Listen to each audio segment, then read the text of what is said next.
how to buy and sell investments. For those of you out there who are just getting started in the investment game and haven't made your first investment yet, you may be riddled with anxiety on what you're going to do and what you should expect when you buy your first investment. There's all kinds of tutorials out there and advice videos out there online about what to buy and what's the best strategy, etc. But there's very few videos out there I've found on actually guiding people through their first investment purchase, because it can actually be quite daunting if you've never done it before. For a start, most normal people don't really understand how the markets work. They think it's this incredibly complicated thing, but actually it's just really simple. The markets haven't really changed since their inception, at the dawn of agriculture. The only difference is now it's all online and half the people in the markets are bots. So let's say you've picked your first investment, you're absolutely sure that you want to buy it, and you're looking to press the buy button. What do you need to do to buy that investment? Well, first of all, you obviously need a brokerage account. I would say if you are using Robinhood, then you should stop using Robinhood. As I've said in previous videos, Robinhood is a very dodgy app. You can make a lot of money off of it if you're going to be really risky and really clever about it, but really Robinhood make their money, and the stock market makes its money off of people on Robinhood basically being idiots. So I would definitely recommend staying away from apps like Robinhood. What you want, first of all, is to watch my Should You Invest video to see if you've got enough money to invest. Because if you're investing, say, £100, that's nowhere near enough. You're going to need a lot more than that. So go and watch that video if you need more information on that. However, let's say you've got 5,000 queued up, ready to go into an investment. So you want to have a proper brokerage. I'm with Barclays Smart Investor, for example. That's within the ISA wrapper. So I get £20,000 tax-free off of that each year. And then once you've got your brokerage, you want to search for your investment on that brokerage account.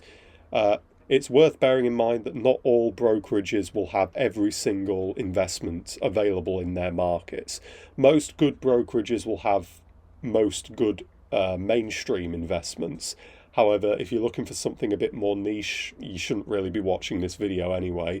And if you're a beginner looking for something really niche, you shouldn't, because you'll mess it up. So let's say you've got an index fund queued up that you want to purchase, let's say £5,000 for the S&P 500. What you're going to want to do with that is, first of all, understand that even though we're in the digital age, and you can do this at any time you want on your phone, on your tablet, on your laptop, etc. Even though you could do this in the middle of the night, the markets still operate on how things worked before computers, which is that it's Monday to Friday, 9 a.m. to 5 p.m. That's actually why, even in the modern era, you still have the phenomenon of rush hour in major cities. It's because a lot of business is still done during these market hours. And naturally, the markets are only open from 9 a.m. to 5 p.m. Monday to Friday. If you make an order, if you buy or sell something outside of those hours, you can still do that in the digital age. All it means is it'll be queued up for the next market day. So to buy, what you're going to want to do is you're going to want to enter into your brokerage how much you want to buy in the currency that you're buying in. So if you want to buy £5,000 worth of an index fund, you would just put in 5,000, and you'll see that that number gets translated into a weird decimal point number. That decimal point number is just how many stocks and shares you're actually purchasing based on the amount that you've bid effectively on your brokerage. You can pretty much just ignore that decimal point number. It's not really any of your concern. All you need to know is that you're buying £5,000 worth, or whatever amount of pounds worth, in the investment that you've chosen. So once you're completely sure that you're ready to go with it, and this is the most important thing, is make sure you are 100% sure and you've thought it through before you press that buy button, before you press confirm. Because once you have an investment, investments are very slow things. We're going to get onto this in a minute in how long it takes for an investment to clear and for you to have it appear in your account.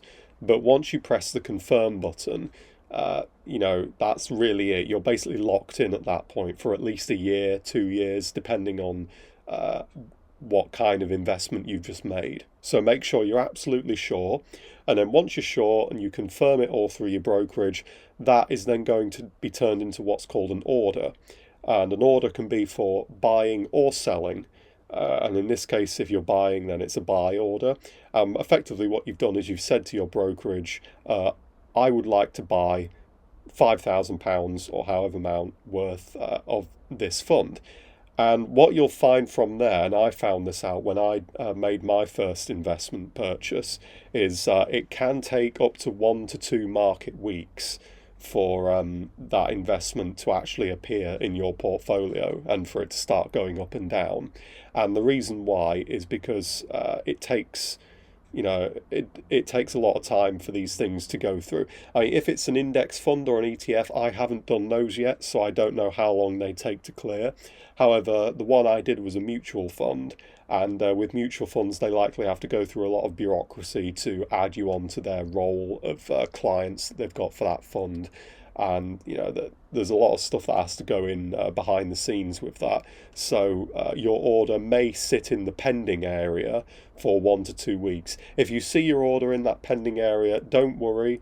It's not been forgotten. It's not been cancelled or ignored or anything like that.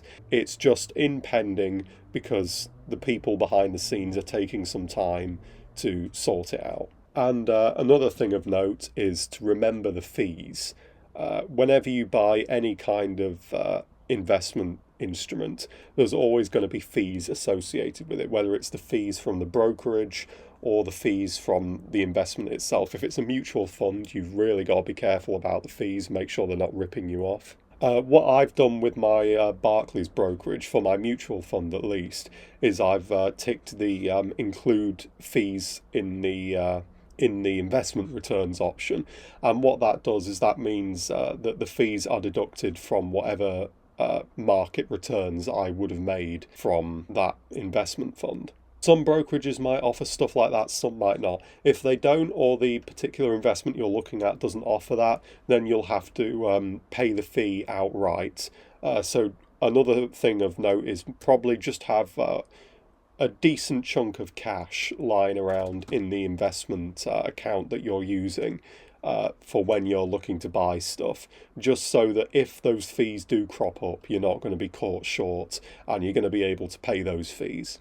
And it really is as simple as that. Once you've waited 1 or 2 weeks after you've made your order, you'll see your order will have cleared and gone through, and you'll start to see your investments rise and fall.